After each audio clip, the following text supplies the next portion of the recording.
So the opening weekend of the Premier League served up so much excitement and the sports 101 team is here live at Red Mango Apartments to dissect all the major talking points. If you're watching us and you want to come to Takrady and you're looking for a place to stay, I could better recommend Red Mango Apartment for you. Great scenery, best rooms, and a wonderful ambience.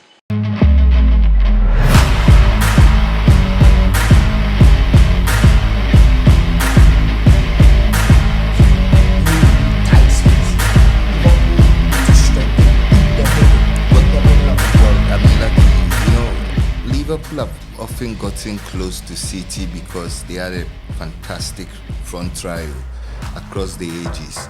I think that with the loss of Mane and with the quality in their midfield like you enumerated, and with the quality that, if you look at their very direct rivals, City do have, I think that could be the basic difference. Because listen, we've always, re-echoed that cliche that the engine rooms win you the games. You look at City, you look at their midfield, you look at the quality they have up front. You look at Liverpool. Yes, and I think Liverpool needs to be very, very, very careful this season.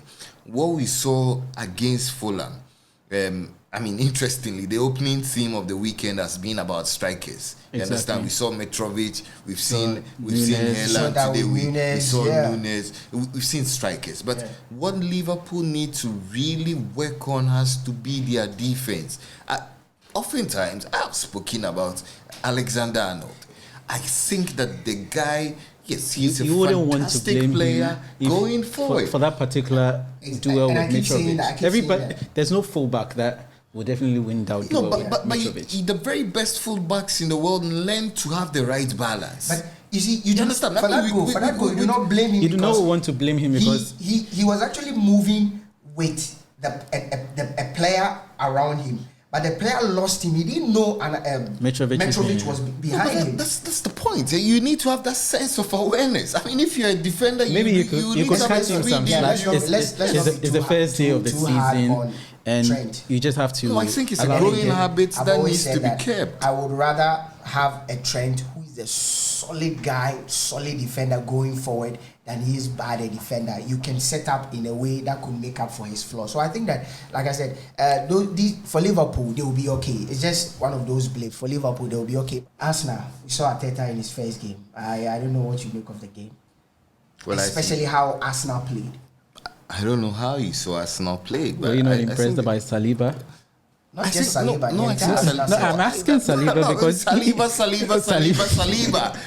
It looks like Saliba will be a growing theme all throughout our episode. But I think that for a young man his size, I was absolutely amazed at how much he's grown in stature. For a guy 19 years his age, he manned the defense very, very well. I think I was actually amazed at how much he's grown in stature. If you look at Saliba, yes, he's been a journeyman all this while in his career. For a guy 21 years. But he's actually had to spend 2 years away from the club. Yes, Came in at 19. Yes. Didn't have the trust of managers, particularly Arteta has to send him away twice on loan. And then after 2 years of waiting, he finally made his debut as an Arsenal player. There's something beautiful about the European game, or there's something beautiful about people of the West. What they do is that they have systems in place that make players grow to become who they envision they will be. For example, if you send players away on loan, you expect that teams will give them a lot of game time for them to fully unearth the potential that you see in them. I think that, if you look at Saliba and how much he's grown, Saliba. I think that he's grown in stature. But you see, there again, in the Arsenal Crystal Palace game, we talk about moments. And I think that it was Arsenal taking their moments because Crystal Palace created a lot of chances in that second half. You might want to go on that tangent, but I think if you look at Arsenal in general, they did the job. That was what matters. That's it. They did the job. Zinchenko, you look at Gabi Jesus, the new signings that came through. They were just excellent. Solid on the day. And it was a game of two halves. Arsenal in the first half was simply brilliant. I've said, it's either you play a perfect first half and win the game, close the game, or you play a perfect 90 minutes. And Arsenal opted to do the 45. You don't need to play a perfect 90. You can actually deliver in the first half and see so out they this did, and that's what second half. Arsenal did. And my excitement was with the new signings, Gabriel Jesus, Zinchenko.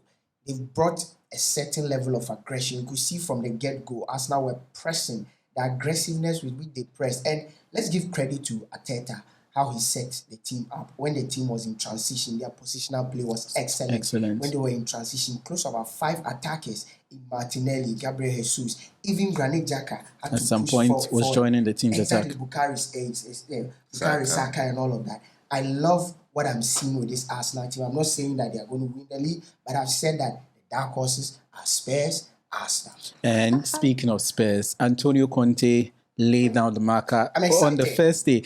I'm very excited. They had to go down, and then you look at the response. Who goes down 1-0 Kulichevsky, and goes on to score since coming 4? into the league, Kulichevsky, watch out for him this season. He'll be amongst the top of players. I have my reservations about particular Kulichevsky. He had an excellent game in the opening day, but I think he's actually been brilliant. Solid. But I think that's a position or an area where he would have to earn the right, and it's about consistency. Because take note, Spurs have brought in Richarlison. He didn't play on the opening weekend because he's serving a suspension. He's eligible for that game against Chelsea next weekend. Kulichevsky is more of a creative element, whilst Richarlison is more of a finisher. We both know Spurs will have Son and Kane up front.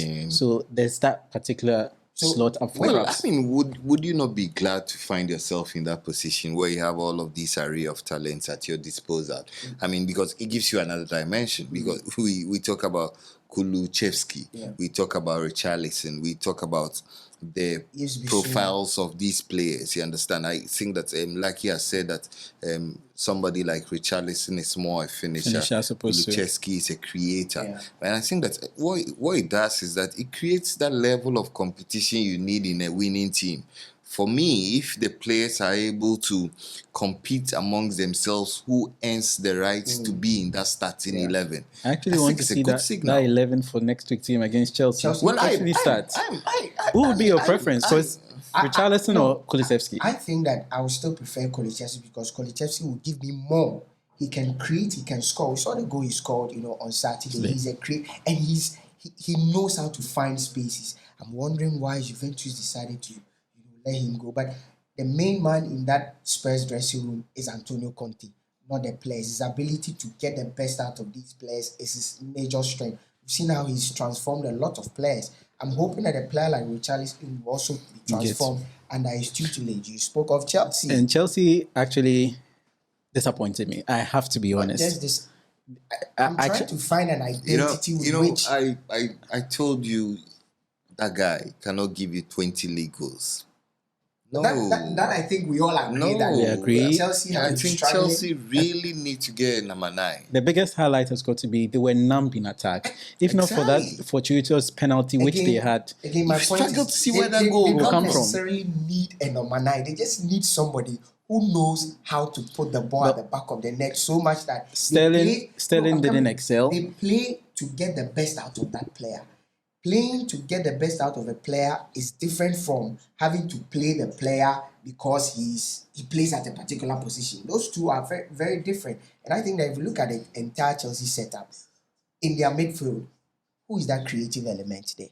In every good team, you need that guy who can either be the Mazzella or can be the metronome in that team, who would set the tempo for the team. Jorginho is aging. He does that. His best asset is he playing deep in the midfield as a deep line player. Speaking of Jorginho, he scored 20 goals in the PL. Yeah.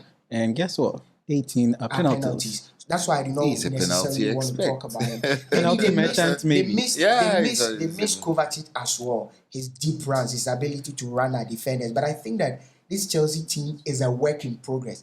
The reason why I'm disappointed is because I feel by now, Tuchel should have his team that probably he could be bringing 1 or 2 pieces to perfect the team. But it looks like now the team is even more disintegrated and he's trying to rebuild a team again. That's where I feel they might not end it up was in a the running top four. theme in preseason. He kept complaining about the fact that he had a thin squad. They needed to make additions. Timo Werner is on his way out. He's Yeah, going Leipzig. back to Leipzig. Callum Hudson-Odoi has handed in a Asked transfer for a way request out. and all of that. So where exactly are Chelsea's goals going to come from? Because Well, I'm struggling to find. They will need need a to number rely 9. on I mean, they're Sterling, There's Broja Kai Havertz, who is probably going to finally have his shots at Mason Chelsea. Mount.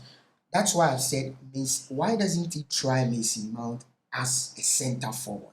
No, but I think that, I mean, if you watch Chelsea last season, Kai Havertz perfected that role. I think that at the back of his mind, he knows that Kai Havertz can come in and do that job the way he did the job last season. You understand? Not, One of the reasons why Chelsea suffered in the Premier League is because a lack of goals. they don't score. And if you don't score, you don't win cannot games. end up Goals in- win you games. If you're speak struggling about to score, systems, you speak about systems. I think that if Chelsea are going to be bold enough and push guys in there, I have absolute guys do they trust push in in? somebody They're like pushing. Mason Mount. I think that Mason Mount could be that dark horse. Exactly. I mean, somebody. I He's think got that a the knack guy. of goal scoring around I him. honestly Yeah, think that that the guy has a lot of Lampard ability. That feel in him, his but ability to be. he able can't do to it all on find his own. himself at But the right exactly. place at the right That time. said, lucky David, I think that Chelsea needs a number 9. maybe 2nd September we will probably Well, but- see 1 or 2 people through the window. So, a quick one. Your fair assessment of the potential top 4 teams and the top 6 teams. I wouldn't want to do that, man. He's running away because the miracle worker failed. Yeah, everybody. I wouldn't want to do that because I think it's a 38 game league. True. I mean, yes, I mean, I We've believe come to- in, I we've come believe to in the learn- assertion that coming events cast We've come their to learn shadows, how you understand? fast-paced and closely contested And the the Premier League nature is. of how this season is structured. Everybody will have a bad day in the office. Yeah. So you think day one was a bad day? It's about who lessens the But number for of me, I bad think that days they have in the the team office. that impressed me the most, Spurs, Arsenal, and City. I was so impressed. And you spoke about control, how they control, and the players that impressed me the most on the opening day, Erling Haaland. Did you watch the second goal? Yes, I mean, That Mohamed guy was- Salah, for let's me- not forget, for me, has now no, scored Salah- in yes, 6 consecutive yes. opening Mo day Salah. games. We are not talking No, about Mo Salah- Salah because Sa- Mo Salah will do Mo Salah. Yes, He I will mean- end up being the top scorer for Liverpool. And Did you have him in your FPL? Ironically, I'm not an FPL fan. You had Salah. I had Erling Haaland. Well, Then Captain! Today, you Captain! flash out. Captain! All right, guys. I think it's been interesting. It's been an amazing, opening day in the Premier League. We are hoping that going forward, you're going to see much more. And the kind of games that will be coming next fast, weekend has fast got and thick. Tottenham Following weekend, and there's- Chelsea. there's Liverpool, Man United, yes, I mean- That's like 2 weeks after. It's exciting, and we cannot wait to see what the Premier League